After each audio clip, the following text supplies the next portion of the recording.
We all know that real estate has created more millionaires than any other industry on the planet. We also know that it has created a lot of heartache due to mismanagement, overborrowing, and just simple life events that happen to all of us. Welcome to the Cash Flow Pro podcast. My name is Casey Brown, and I am your fearless leader. And although we might be bourbon sipping and at times foul-mouthed Southerners, we will always do our best to be honest, straightforward, and due diligent with all of the information we pass along to you. Welcome to the show. Hey there, and welcome to the Cash Flow Pro podcast and channel. I want to welcome you to your daily investing podcast.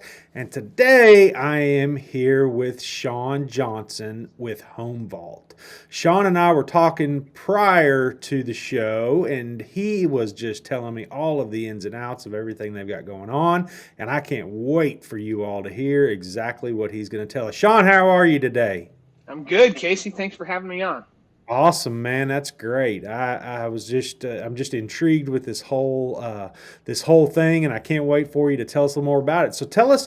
I want to hear a little bit first about the backstory, and I know my listeners, we usually always kind of dig into maybe where somebody was when they started. Maybe somebody had just, whatever the case was when you got started, and you were like, "Hey, man, I want to be there." And then, of course, that kind of is leading you to where you are today. So tell us a little bit about how you got started. Yeah. So, believe it or not, I was flying helicopters, going to flight school, and bought a house in Phoenix, Arizona.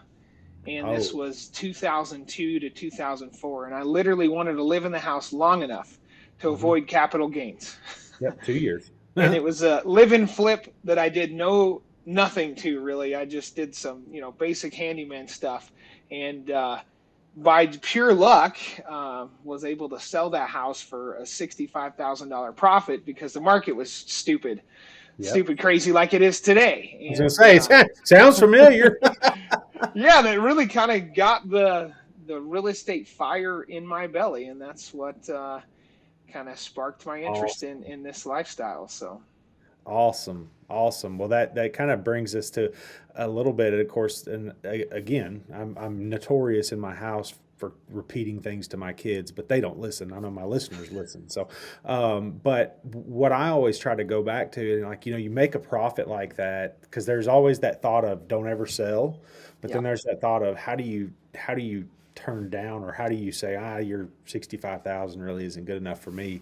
But what I'm getting at is if you were looking back today, the dips that we've been through and the peaks that we've had since 2000. Well, so you would have sold it in 04, right? Somewhere along the area. Okay. May of 04, yeah. So from 04 to today, as many peaks and valleys as we've had, what do you think that total profit on that house would be today? So 65,000, 02 to 04, what is that house worth today? Yeah, that house is probably worth $425, I'm guessing. I bought it at $125. So yes, the regret is I shouldn't have sold it. But at the time, I was a poor college kid. but I mean 60, and that's the the lawyer scale that always balance. That's the scale. How do you just say, hey, your 65,000 isn't good enough for me, and I need more, and then it's an unbelievable. But I go back and say, look at the difference. I mean, that market's done nothing but gone up, and I assume obviously you took the 65,000 and probably reinvested it, and wasn't a total loss. I mean, it wasn't like you just completely lost 300,000. I paid off college loans. So yeah, I mean, so then you're not paying interest on other things, and so I get it. But anyway, so that lit the fire in your belly, and that's 04. So 18 years ago, roughly. Well, yeah, if it was May of 04, that's dang near 18 years ago. Yeah. So what did you do after that? So you paid off school loans, and then you just went to like W-2 working, or had you already been flying helicopters? Yeah, so I then finished flight school, went to the W-2 working, was flying out of San Diego, California, and I set this goal. So at the time, in 2004, I was 22 years old. Yeah. And the goal was to own 3 rental properties by the age of 27. That was my goal at the time. There And you I go. thought, and I didn't reinvest this. Remember, this was to pay off, Yep. flight school, and I had a business degree as well, and pay off that kind of stuff. And Sure. I did not make the goal. It was super depressing. 27 hits, and I'm depressed because I didn't meet this goal. And so I really refocused and started. My wife and I started really getting, bearing down on real estate investing at that Yeah. point. So. Yeah. Yeah. Well, and then you hit two high points there that we always talk about, and that's goals for one. Yeah. I mean, your goals have to be attainable for one, and I think that's a very attainable goal. But the second word that you hit on there that I'm adamant about is focus, and I'm bad about that myself. So I don't want to act like I'm kind of calling the kettle black there. I mean, it's one of those things where if you don't focus, you don't have that goal. It happens just like you said. You get there and you're like, oh, wait, what? Yeah. I'm supposed to already have this, and I'm supposed to be here or there or whatever. So yeah. Sorry. So you all refocused, and then what was your first step in towards actually saying, hey, let's maybe push this goal out a little bit, give us some more time, and let's really get going. So what was the next step? Yeah, so we moved and took a pay raise to move away from California. Mm-hmm. And my wife and I started a property management firm in Farmington, New Mexico. Okay. And we figured, that was a good way for us to have a continued lead source of real estate investing. And Sure. that's exactly what it was. That's HomeVault, right? Yeah, back then it was called Independence Capital Property Management, and we've Okay. rebranded since then and Sure. merged and done a national roll up. But yeah, so yeah, that was the mission. That was 2000. So fast forward to 2012, we start buying properties one by one when our clients don't want it anymore. Back then, the market was way softer, Sure. and you could pick up real estate, and especially with tired landlords. I'm just sick of having this rental property, and guys, don't sell it. But if you want to sell it, I'll buy it. It was kind of the conversation. We run into here a lot, and our local, we have a local military population. I mean, a pretty heavy military population. What happens is people move in. Now, I'm talking more single family kind of stuff, and we're going to get to what your deal is. But people move in, and what happens is the market shifts, and they've paid too much for a house. And they're like, gosh, dang it. All of a sudden, they're landlords, unintentional landlords. They have a VA mortgage. They can't really afford to move somewhere else and buy something else or rent something else with a payment here. So obviously the out is to say, hey, I'm just going to rent this. Well, then exactly to what you just said, they become tired landlords. And the market starts like it's doing now, back up, and they're like, hey man, we can make a little bit, or we can at least pay our mortgage off. And I can't tell you, people call and say, hey, I just want to pay my mortgage off. And you can just hear the elation in their voice, and you're like, hey, how about we pay that mortgage off and then get you 15 grand or whatever over that? I mean, there's so is that the kind of scenario? Are you single family kind of stuff? Yeah, that's exactly right. Single family, a lot of them were bought on real estate contracts or owner finances. Oh, yeah, a lot of them were bought that way, and zero downs, sometimes zero interest, and just creative financing was easy. Because then the people get then the owners get the income without having to change the light bulbs or pay to change the light bulbs or worry about their mortgage is being paid. Yeah, and so it secures everybody, but then you're getting compensated for your service business, but you're compensating yourself and building equity. I mean, that's like, you hear a win-win situation. That's like win-win. That's like everybody all the way around. The bank gets their money, the owner gets their house payment, you get to build equity, and somebody gets to rent a place to live. I mean, that's, dude. Yeah. I mean, that's, and all right now, so what year is this? Go back, what year is this? Is this pre-08? 2012. Yeah. Okay, so this is post-08. Yeah. This is post everybody pulling their hair out. As you can tell, mine's all gone. Mine's getting there too. And so, we came, so that's 2012. Now, you're in New Mexico, property management business, 2012.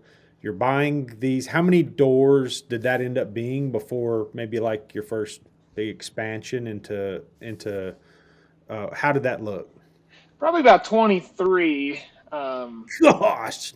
Yeah, 23 or so, and then before it was more expansion, it's gotten to like 36 single families. Wow. And commercial. We really like some commercial stuff. We've got a interesting like a long-term government lease Yeah. that man, that's a cash flowing cow. Oh, I'm It's sure. really And, I cool. mean, Yeah. and who doesn't want the full faith? I mean, everybody talks about, oh, well, this or that or the other, but I guarantee you that right there is just as good as the gold that used to back up our currency. I mean, government lease, man, that's pretty solid, dude. And that's great. So Yeah. 30, what'd you say, 32, 33? Six. Yeah, 36. 36, 36 single families and some commercial. Mm-hmm. Now this is by now. So is that where it's grown to now? I mean, Yeah. is what you're at Yeah. now?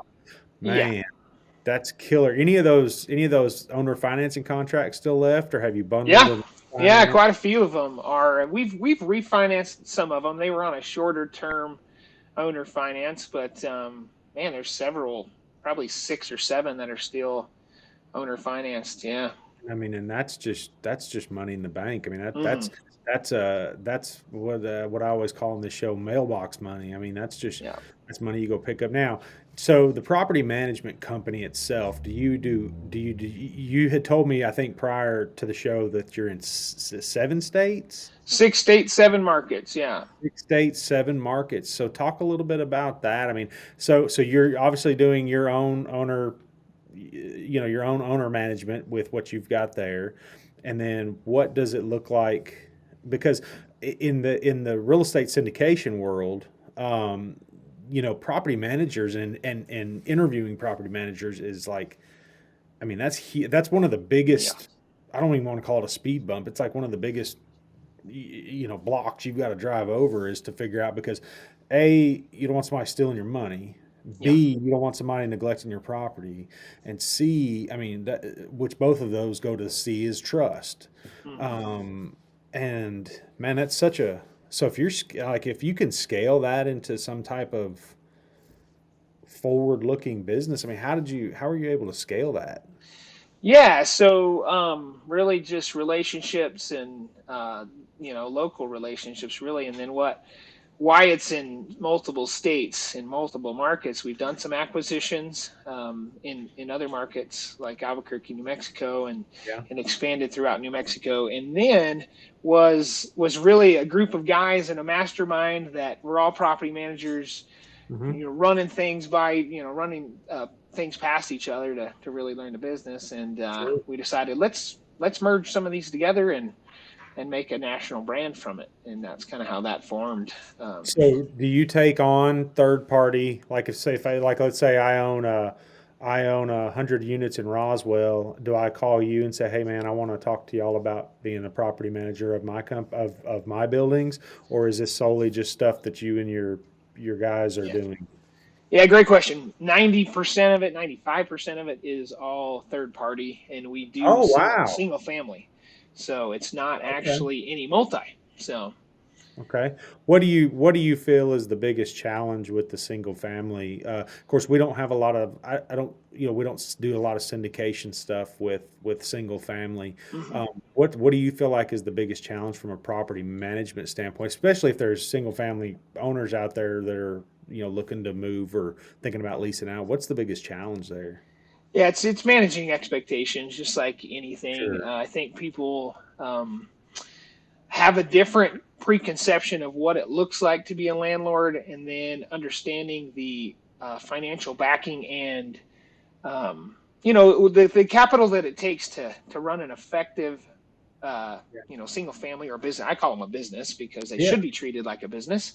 Yep. But that lack of understanding or expectation is just not easily gravitated towards. It's education and Yeah. experience that get people Yeah. through that. Well, and and a lot of times, especially from the investment standpoint, investor standpoint, like when you're in investment relations, like in a the expectations that people have, like I had a guy tell me one time that one of the biggest things about being a real estate agent was being able to call somebody and talk to them when you really don't have anything to tell them. Does that make Yeah, sense? it Like does. you call you like your homeowner wants to hear from why isn't Shawn called this week? I hadn't heard from him. Yeah. Well, Shawn's busy doing other things, but that homeowner doesn't seem to know that, hey, Shawn really doesn't have anything to tell you. I mean, they paid their Yeah. rent checks on the way, whatever. And Yeah. so managing those expectations is really like somebody can master that. You can scale to just about anything you want to scale to. Yeah. So how many total doors is HomeVault responsible for? Just a little bit over 700. So, I And mean, single family. I wish there were 700 in one apartment complex, but there's 700 scattered in six states. and how many different properties is the 700 make up? As far as like the size, you mean, or Yeah, like is there any like 50 unit complexes or anything like that, or are they yeah, just basically six unit or less. Yeah, Oh my, yeah, wow, yeah. man. Which You're is a challenge and a beast.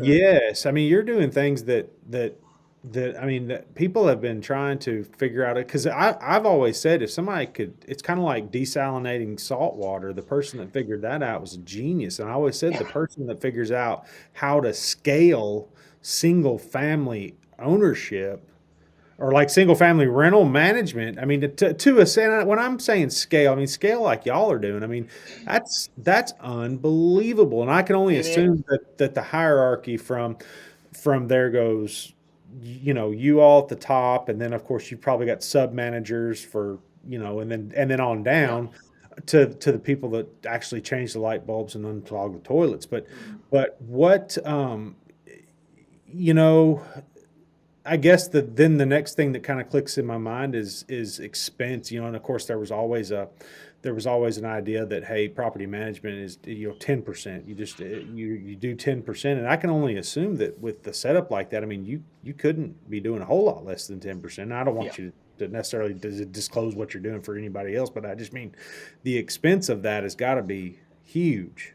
Yeah, you really how we keep expenses down is we like to have remote team members. A lot of Yeah. people call them virtual assistants. We Yep. call them remote team members. We pull them in just like any other employee.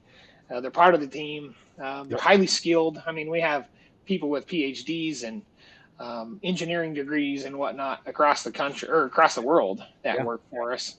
And then that's a labor expense is your biggest expense, and then the scalability. You do get some economies of scale of trying to back end and corporatize the property Yeah. management and have a playbook on how you operate the management side. But really, yeah, you can't. In the multifamily space, I have a small GP share uh, in a 200 or 357 bed in Weatherford, Oklahoma, Oh yeah. Yeah. and Yeah. the management of that is management fee plus you get to pay for all the labor and the expenses of the property and whatnot. In the single family world, it's the opposite. Yep. We pay all those expenses and pass the cost through management fees or additional services. So it's really kind of a flop, and yeah, we like to average a lot more than 10% per door because like treating residents and giving them the services that they need. We do like resident benefit packages on a monthly basis that help provide them services like we drop ship filters for their HVAC units so they don't Oh wow. magically forget. No, that's always been that's the part of scaling. That's what I'm talking about. Yeah, Like I don't even do that in my own house, but drop shipping HVAC filters. I mean, and that's the thing. And from a homeowner standpoint, they're like it almost seeing that's the communication part of it that I'm talking about, and the idea that the homeowner's like, well, that's kind of unnecessary monthly, whatever. But at the same time, that 6 or 8, 10, 12, $15,000 HVAC unit goes out because somebody didn't. I mean, that's we wow. saw a 15% drop in our maintenance calls on HVAC units because we do this service. So that saves our clients 15%. 15%. So that saves our clients tons of money. Wow. Our listeners out there, change your air filters. Right. Change them. Yeah. Man alive. That's unreal. That is And there, absolutely, there's services out there that do so much of the work for you, and yeah. Well, you don't even have to that's think almost about like it. the Amazon. Like you just plug it into Amazon, subscribe and save and move on. I mean, Yeah. it just drop ship the filters there every month and be done with it. I mean, and Yeah. that's the part of this whole post Amazon world that we're in is setting and forgetting, and that's the big, like, scaling, and that's the part of it. So, hi, this is Casey Brown, host of the Cash Flow Pro podcast and YouTube channel. Have you been thinking about investing in real estate but just don't know where to begin? I'd like to help by inviting you to check out our website at www.3000capital.com. There you will find an array of material that will help you learn all about real estate syndication. And while you're there, be sure to check out our free video series download titled 5 Must-Know Keys to Success in Passive Real Estate Investing. I'd also like to personally thank you for making Cash Flow Pro part of your day. Now, back to the show. So on the management side, I guess I want to, the property management stuff that I've been involved with has always been an absolute headache. Like, I mean, it's just so you all are doing these things, and it's not that it's a headache necessarily because it's somebody's home they're living in, they want water, their toilet's not flushing, whatever the case is. But I'm talking about from a service standpoint, it's basically just a nightmare. So you all are managing 700 units across 7 markets, 6 states, and you found a way to scale it by use of like drop ship kind of things and stuff like that. Now, what's the next step? Like, where are we headed? Are we just going to continue to grow one door at a time? Are you looking at where are we headed to? Yeah. So acquisitions, we want to buy more portfolios. I think there's a lot of tired property management company owners that, it's stressful, it's hard to scale. We'll give them their out, if they want an out, or just acquire, and we really want the people to stay on board and manage Sure. those portfolios. Now, We do focus on the markets we're in too. yeah, I was going to say, what states, go ahead and list, if you don't mind, list the states and the markets that we're talking about. I mean, is that something you don't care if you Oh yeah, I'll share it. Yeah, absolutely. It's on our website too. Flagstaff, Arizona, Denver, Colorado, Farmington, and Albuquerque, New Mexico, Charlotte, North Carolina, Rock Hill, South Carolina, and Bonita Springs, Florida. My gosh, man. That's unreal. I mean, I was thinking like New Mexico, Colorado, Utah. I Yeah. mean, I'm thinking like this guy's talking 6 states where, but dude, so that's like getting on jets and having to go talk to people. I mean, that's Got people for that. yeah, definitely, definitely. And of course, the virtual assistant world. And I was Yeah. talking to a guy the other day, and not to discount, but some of my personal closest friends that work for me right now are in the Philippines, and they've been working for me for several years, and I mean they're like family. They take Good Friday off. We take a week at Christmas.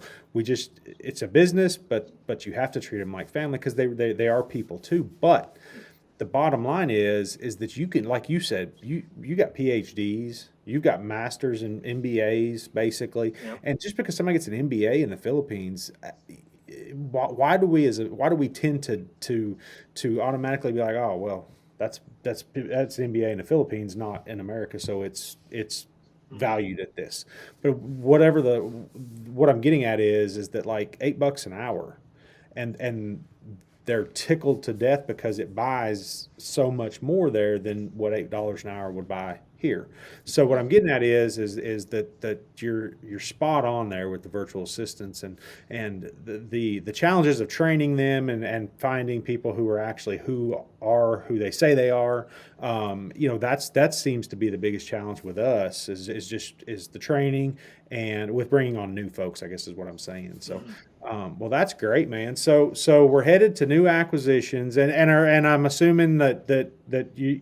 I just can't get my mind around that being Arizona, New Mexico, Florida, South Carolina, North Carolina. I mean, and what was the other one? Colorado. Yeah. Colorado, Denver. I'm from Colorado Springs originally, and so, and those markets, man, oh my gosh, those markets are crazy. But single family Crazy markets. there, $500,000 gets you like a house built in '72 that needs 150,000, 200,000 worth of work. So, but Yeah. so all right, man. So we're headed down the path, and you all are getting there, and I'm assuming that life is just kind of going by at this point, and you're going to just continue to make acquisitions and make this deal roll, right? That's pretty much it. If someone offered to buy the company, we'd consider it. Yeah, I mean, you always entertain those things, and Oh, how do you then sure. redeploy the capital that you've gained to make better investments?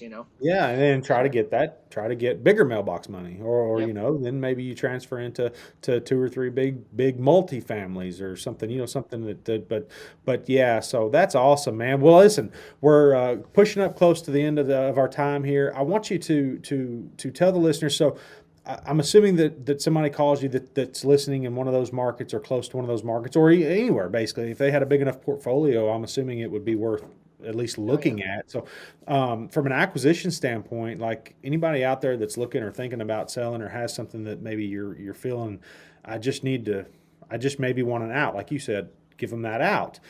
Tell the people how they can get in touch with you, whether that be email, a website, I even had a guy give a phone number one day. It makes me no Sure. difference. I just want you to tell people how to get a hold of you so that they can reach out, and maybe even, I'm assuming, do you do anything with investor funds on the investment side? Yeah, so we use our client pool, I guess, to look at Sure. syndicating for other deals. Yeah, I'm looking at a apartment complex right now in Albuquerque, and if we could get a good return for them, and obviously they trust us as managers, so we want Sure. we want to we want to make sure they get a good return on their money. So Yeah, yeah, awesome. So yeah. somebody could So you. So what I'm getting at is if somebody's interested in investing in any of those markets, you could mhm. potentially look at something like that. And then, of course, if somebody has something they want to sell in any market that may or may not work for you, I mean, just to get in touch with you. So how can they reach you? Yeah, sure. Shawn Johnson at HomeVault. So it's Shawn at homevault.com is my email. Our website is homevault.com.